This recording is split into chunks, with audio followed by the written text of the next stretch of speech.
मित्रांनो नमस्कार. आज पुन्हा बागेत चक्कर मारत असताना आपल्याला परत एक आंबा पिकलेला सापडलेला आहे. बघा शेतकरी मित्रांनो, हा आहे सदाबहार आंबा जो की तुम्हाला वर्षभर फळ देणार आहे. शेतकरी मित्रांनो, आपण जर माझ्या चॅनलवरती नवीन असाल तर चॅनलला सबस्क्राईब करा आणि वरती दिलेलं बेल आयकॉन दाबा, जेणेकरून तुम्हाला सगळ्या व्हिडिओचं नोटिफिकेशन मिळत जाईल. शेतकरी मित्रांनो, थायलंडची व्हरायटी आहे ही काटीमौन.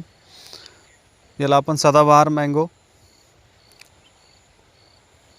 आणि आज शेतामध्ये सध्या स्थितीला सहज चक्कर मारण्यासाठी आलो असताना बघा कशा प्रकारे आपल्याला एक मॅच्युअर झालेला फळ आपल्याला भेटलेलं आहे.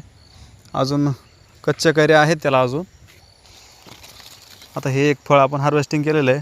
इथं पण आता बॅगिंग केलेली आहे. इथं पण जवळपास 350 ग्रॅमचं फळ आहे. 350-400 ग्रॅमचं फळ आहे सध्या आता हे बघा. तर तुम्हालाही जर अशा प्रकारे वर्षभर कोणत्याही महिन्यामध्ये पिकलेले आंबे खायचे असेल, तेही चांगल्या क्वालिटीचे एकदम गोड. हे बघा आंबा कसा आहे, आंबे शायनिंग बघा. आपण बॅगिंग केली असल्यामुळं याच्यामध्ये क्वालिटी अजून चांगली आली. तसे पण छानच आहे. पण याच्यावरती हा जो आहे तर सुरुवातीला आपण जर स्प्रे घेतले नाही तर हात थोडा खरडा पडतोच. थ्रिप्स वगैरे चाटले त्याच्यामुळे होतं हे जे आहे. तर नाहीतर जर आपण फवारणी मॅनेजमेंट जर व्यवस्थित ठेवलं सुरुवातीपासून तर तुम्हाला पूर्ण शायनिंग एकदम क्लीन दिसेल आंबा असा हा. तर शेतकरी मित्रांनो,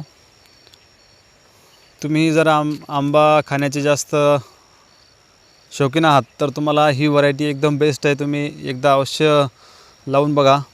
तुम्हाला 12 महिने म्हणजे लागवडीच्या दुसऱ्या वर्षापासूनच याला चांगलं तुम्ही फळं घेऊ शकता. तसं त्याला आता आपण जी कलमं देतो आहे त्या कलमांनाच एक लागवडीनंतर 2-3 महिन्यातच त्याला बहार येण्यास सुरुवात होऊन जातो. पण झाडं आपल्याला 1 ते 1.5 वर्षाचं होईपर्यंत त्याच्यावर फळं घ्यायची नसतात. त्यामुळे आपण शेतकऱ्यांना सांगत असतो की कमीत कमी 1 ते 1.5 वर्ष तरी तुम्ही फळं घेऊ नका. त्यानंतर तुम्ही फळं घेत चला, म्हणजे झाड पण वाढतं आणि फळं पण देईल. कारण तुम्ही जर सुरुवातीपासूनच त्याला फळ घेणार असला तर झाडांची वाढ होणार नाही. बघा झाडं बघा, आता ही 3 वर्षाची झाडं आहे हे बघा. आणि सगळ्या झाडांना फळधारणा होते बघा. काही झाडांना फोटो आलेला आहे, काही झाडाचा आता काही झाडांना जे आहे तर नवीन आहे बघा. आता मोहर येईल हे बघा, नवीन बघा. तर असं असतंय सगळ्याच. म्हणजे हा आंबा जो आहे वन टाईममध्ये सगळा फुटत नाही आहे तो. म्हणजे आता